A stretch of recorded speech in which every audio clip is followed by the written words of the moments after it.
It's so good to be on the stage. So I am the 2016 Oklahoma Teacher of the Year. You might know my class best as our 2016 National Teacher of the Year, Johanna Hayes, Congresswoman Johanna Hayes.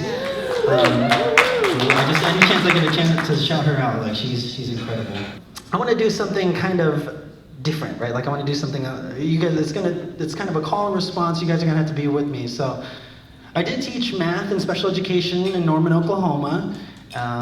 Thank you. Yeah, and then I moved down to Texas. And SEL, social emotional learning, has always been at the core of my instruction, right? Like we just now found the term to put to what good teachers have been doing since the beginning of time, right? Like we care about kids and how they feel in our classes and less about the content.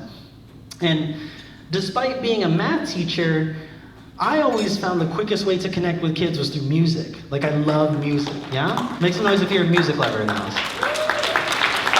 How about like, are there music instructors or band directors in the room? Yeah, fine arts people.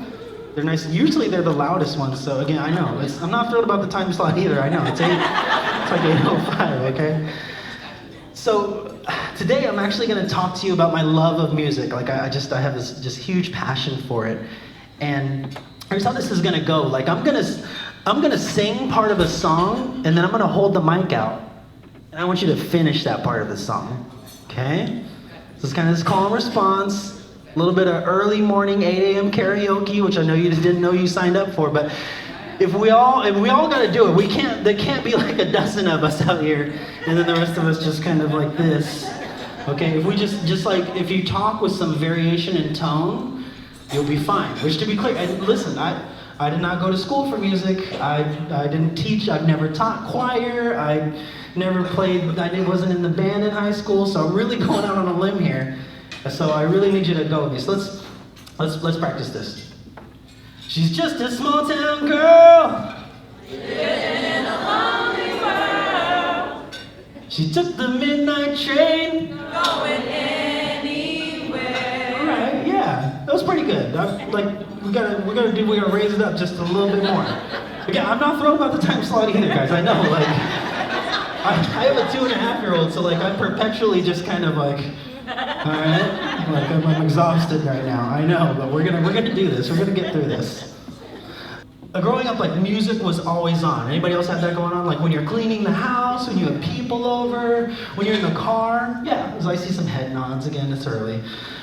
When Mom was in charge of the radio, we listened to James Taylor, John Denver. Yeah, okay, and Motown, right? Like that was Mom's vibe. Yeah. If Dad was in charge, we were listening to Led Zeppelin. They're a weird mix. I know Aerosmith and Fleetwood Mac. Fun fact, I'm 33. Yeah, I've been to 7, I think, Fleetwood Mac or Stevie Nicks concerts. You know how weird that is when you're like an 8th grade like Filipino boy who knows all like Landslide, and they're like, what song is that? It's weird, but yeah. My mom was Mormon, my dad grew up Catholic, and for some reason we went to a Baptist church, so if I seem real scatterbrained up here, like it's kind of a mess. So my dad taught me to sing and not care like if you forgot the words or if you couldn't match the tone. Just go with it, have fun, right? Like it would go like, I see a little silhouette of a man. Thunderbolts and lightning. Very frightening. I'm not going that high. You're ready to, is he gonna go in on that? No, I'm not. Also, how good was Bohemian Rhapsody, right? It was fantastic. So my family, like we always had a song in our hearts, and it would make our day. It would define us, right? Sometimes it was happy, sometimes it was sad. It would drive us, and we would get so caught up in it. Do this one with me. I know you wanna leave me, but I refuse to let you go. If I have to beg and plead for your sympathy, yeah. Someone started, you were starting, she was going to keep going in on it, like, ain't too bad today. We're doing that. That's good. So we're warming up a little bit. So music, it stayed with me, right? And I was the kid with the Walkman and the book of CDs in my backpack. And like some of you guys are like, CDs? What do you know about cassettes? Yeah, I know about cassettes. Okay, I took the pencil and I rewound, you rewind it back and you fix it, but CDs was my generation.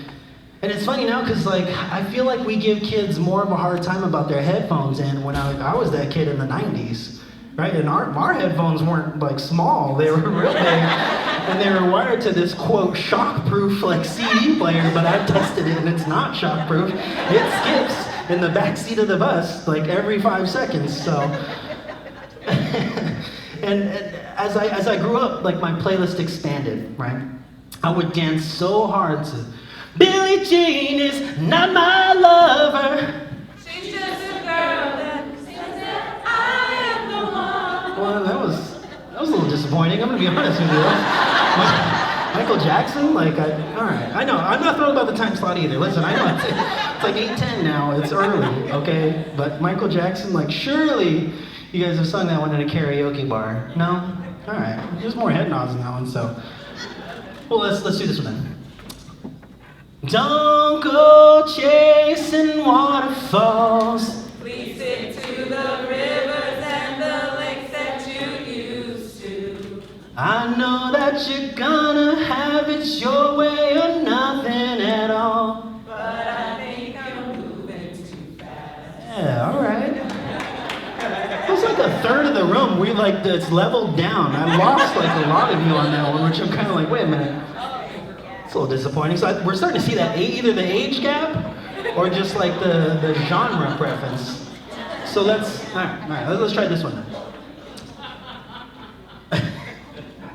It's funny like that disparity, right? Like you guys seriously don't know TLC? Like R.I.P. Left Eye? Come on now. There is no TLC without L, by the way. Someone's like, are you gonna go see TLC in concert? I'm like, you mean TC? Yeah, I mean, okay, let's try this one. You've lost that love and feeling. Oh, that love and feeling. You've lost that love and feeling. Now it's Gone, gone, gone. Oh. boom. Well, right, Top Gun. Come on. Yeah. There we go. So, also, no one asked for a remake of that movie. I wish they'd stop doing that. Like, you guys know the remake of that movie? And Tom Cruise is still in like Top Gun flight school. Like he was a major at the time. What did you do? You should be a brigadier general by now. You're still at flights. Okay. Well, so here's what we know.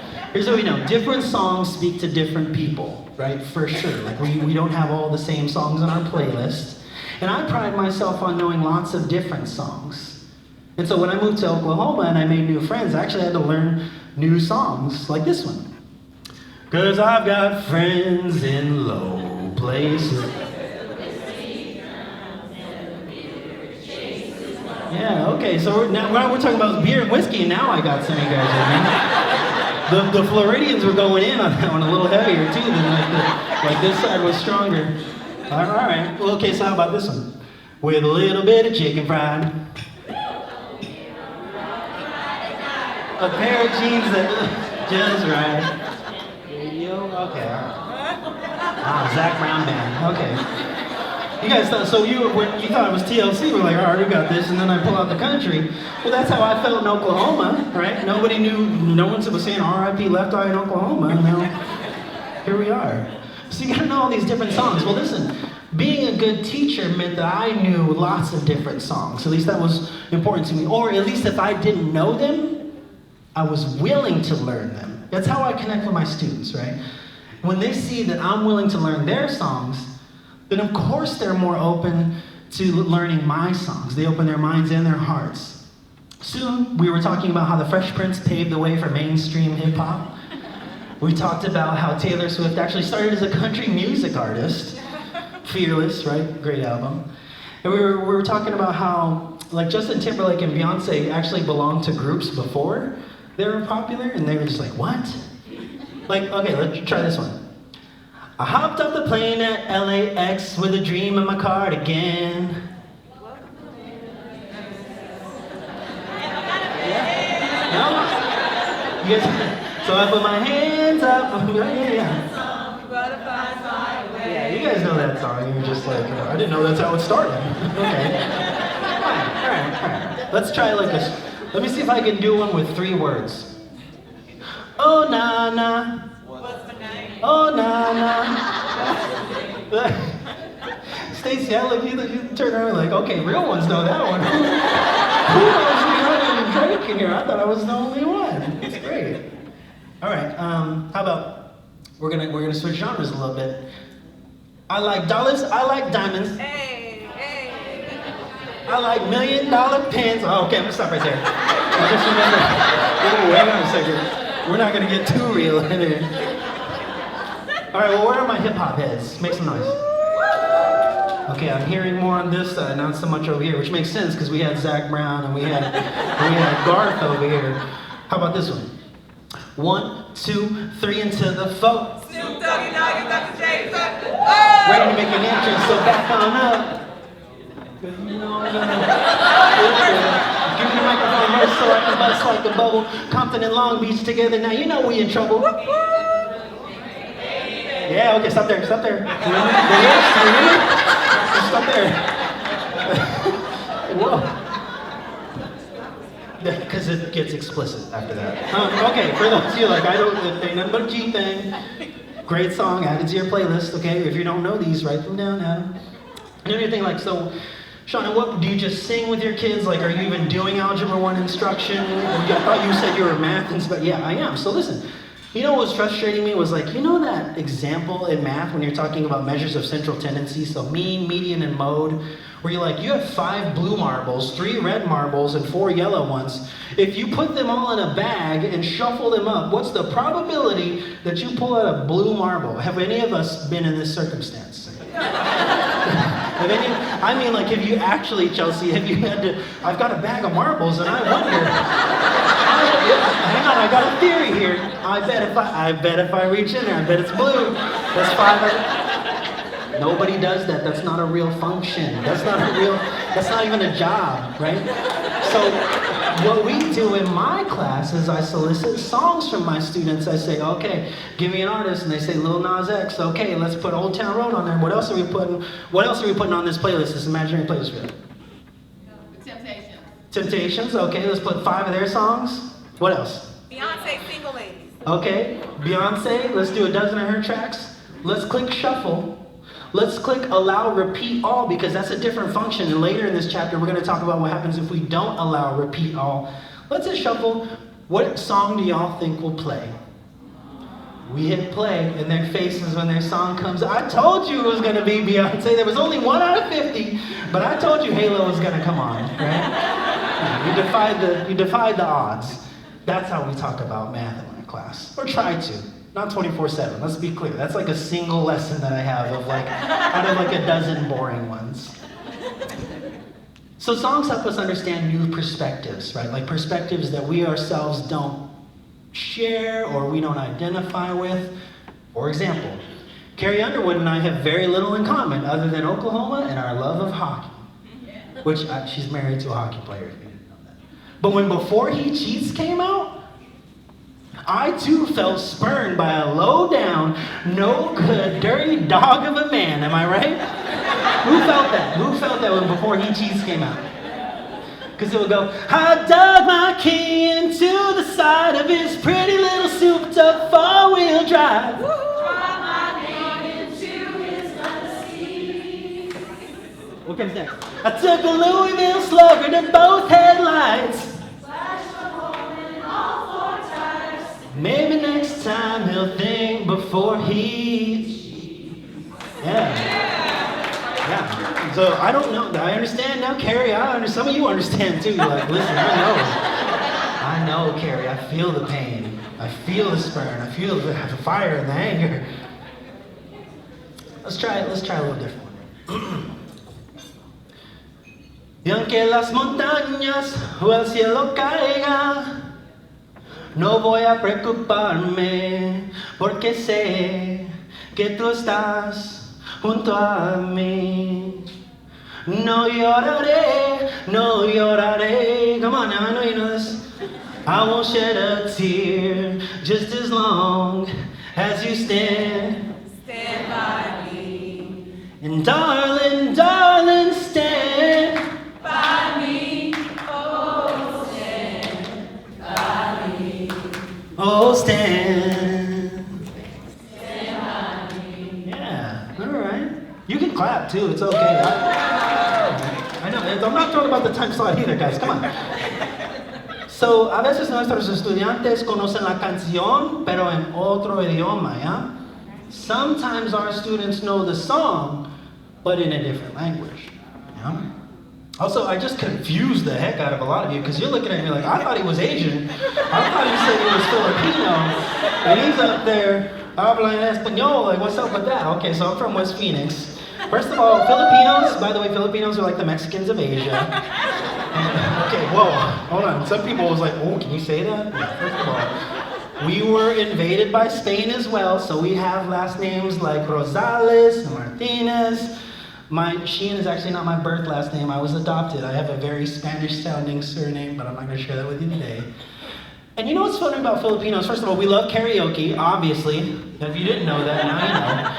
And I don't really know why that is. It has something to do with us wanting to shine brightly, but we don't want to do it alone, right? Like we feel compelled. We're all about community. Here's another fun fact about Filipinos. We're the second largest largest group of Asians demographics in the United States, right? Right behind Chinese. It goes Chinese, Filipinos, Indian, Vietnamese, Korean, and Japanese. And yet, you guys, have you ever had fast food Filipino food? That's weird, right? One person has from where? Washington? Or like you had it on the West Coast? Like, so we've had Chinese food, we've had Indian food, Vietnamese food, Korean food, we've had Thai food, we've had Japanese food. Are the Filipinos keeping it to themselves? I don't know, it's kind of a weird demographic, but when it comes to representation, I gotta tell you, I felt some kind of way. And we're talking about equity, and we haven't really had a lot of good conversations about Latinos or Latinx, however, and Asian populations, right, who tend to just get lumped in with, well, you're black, white, and then the rest. Like the rest, what about us Native Americans in Oklahoma, right? So I want to make sure we're cognizant of that conversation. But like, think how different things would be if we just took a moment to listen to the songs in other people's hearts, right? If we paused and just asked, what are you listening to? What are you thinking of? And I want to make sure, like, don't let raunchy lyrics throw you off. There's a reason that music speaks to that individual, right? Like, I grew up on hip hop in the 90s. And when so many people around me were struggling, like that music made sense to me. Just last week, actually, in my home state of Arizona, a young man, a black teenager, 17 years old, Elijah Alamin, was murdered for listening to rap music. And to run this back, like he was playing it in his car, he went into the convenience store, and a man slit his throat. And he said that people who listen to that music are a threat to our community. Now, they were quick to dismiss it as a mental health issue. I feel like if you said that people who listen to that music are a threat to this community, has a certain kind of charge to it, we're not talking about all people, we're talking about specifically some people. I have faith that we will see justice for Elijah. And you know, when I was in high school, I remember Mary J. Blige coming on the radio on the way back from a funeral that I went to for a kid who had been murdered when I was a freshman. And this was a kid who, what seemed like just yesterday, we were playing on the playground. Just senseless violence. And sometimes music is the only recollection we have in an event, especially as time goes on, especially as I get older, my hairline falls back and I gotta keep cutting it shorter and shorter, right? Like the songs are the thing that stay with me. And to be clear, like when I'm talking to you about like singing and dancing and having fun, this is not about blind optimism or naivety. We've talked about a lot of heavy stuff in the last 2 days. But if anything, Mandy Manning's statistics that she pointed out and Kalisa's call to action demonstrate that our kids desperately need us to exude joy, love, and hope. They need that more than ever. So, music definitely defines us. It refines us, can change us, and it combines us. Brings us together. Music is social and emotional, and so naturally it lends itself well to social emotional learning, or at least if I haven't convinced you of that, then you haven't been listening and you're not thrilled about the time slot either, but you know. So I want to challenge you to listen to the songs in your students' hearts. I challenge you to share your own songs, and I challenge you to keep discovering new ones. Now typically I end this on like a fairly goofy note. I was going to end it with this. I'm gonna take my horse to the old town road. I'm gonna Ride till it ain't no more. I was gonna end it with that. That's a pretty solid one to end on, right? And I was gonna end it, but I'm actually gonna end it on this one. And this is I'll Be Missing You by Puff Daddy and Faith Evans from the 90s. And instead of a call and response, I'm actually just gonna ask us all to sing it together, and I'll lead the way. If you're unfamiliar with the song, you might know it better as Sting's version of I'll Be Watching You. I wanted us to sing this song together because there are people who couldn't be in this room with us today that we need to sing and lift them up. We need to lift up Sally, we need to lift up Elise, we need to lift up Javon, who we heard about, who didn't make it, all these kids who haven't made it, people who couldn't be in the room with us today. We need to lift up my sister who overdosed on opioids. We need to lift up so many people. So I'm challenging us all, even if you haven't sang at all today, please join us in this one.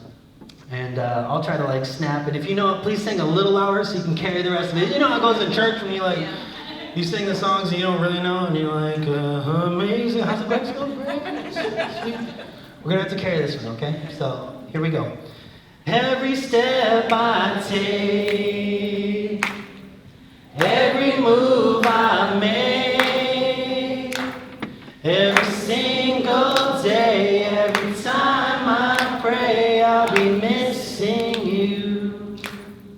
Let's go again. Thinking of the day when you went away. What a life to take, what a bond to break. I'll be missing you. Thank you, everyone.